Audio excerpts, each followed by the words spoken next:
Microphone on করুন। আপনার নাম বলুন।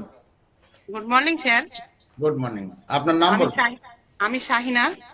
হাই। হাই। আমি 1 বছর হলো এই সিস্টেমে ঢুকেছি। 1 বছর আগে আমার খুব কষ্ট ছিল। আমার 97 কেজি ওজন হয়ে গিয়েছিল। আর এই ওজন বাড়ার কারণে আমার হাই থাইরয়েড ছিল। আমি থাইরয়েড কমাতে পারতাম না, খুব কষ্ট করে মানে থাকতাম আর কি। হাঁটাচলা করেছি, অনেক কিছু ট্রাই করেছি, কিন্তু ওজন কমাতে পারতাম না। এতটাই কষ্ট হতো। হঠাৎ করে এই সিস্টেমের সন্ধান পাই, এই সিস্টেমে ঢুকে এখন আমি ভালো আছি। আমি 27 কেজি ওজন কমিয়েছি। আর আমার যে ওজন বাড়ার জন্য যে হাড়ের প্রবলেম হয়েছিল, মাজাতে পিঠের দিকে 4টে হাড় হয়ে গিয়েছিল, অনেক সমস্যা। মানে যতগুলা কোষ আছে, অর্গান আছে, প্রত্যেকটা কোষেই আমার সমস্যা হয়ে গেছিল। এখন আমি ভালো আছি। Thank you system. Thank you sir. Thank you আমার। তো আগে আপনার কত কিলো ওজন ছিল বললেন? 97 কেজি ওজন ছিল। 97 কিলো। তো যখন আপনার 97 কিলো ওজন হয়ে গেছিল, আপনি কি ভাবছিলেন নিজেকে নিয়ে? নিজেকে নিয়ে ভাবতাম যে আমার মা 125 কেজি ওজন হয়ে একদিন হঠাৎ করে রাত্রি 12টার পর হার্ট স্ট্রোক করে মারা যায়। আমি ভাবছিলাম যে হয়তো আমিও এরকম হয়ে যাবো, কিন্তু আমি জানতাম না যে এই সিস্টেমে ঢুকে ওজন কমবে।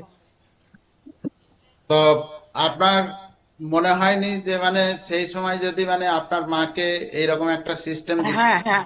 এখন আমি খুব কষ্ট পাই। আমি সবসময় বলি, সবার সামনে বলি যে এই 3 বছর আগে যদি এই সিস্টেমের সম্মান পেতাম, তাহলে আমার মাকে হয়তো ভালো করতে পারতাম। তো যাই হোক, যেটা মানে অদৃষ্টের লেখা থাকে। তো আমরা এরকম অনেক মানুষকে মানে দেখছি যাদের ওজন বেশি বা বিভিন্ন সমস্যায় ভুগছে। আমরা যদি এখন তাদের এই সিস্টেমে নিয়ে আসতে পারি, হয়তো অনেক মানুষকে মানে আমরা ভালো রাখতে পারবো। তো আপনার এই রেজাল্টে আপনি কতটুকু খুশি?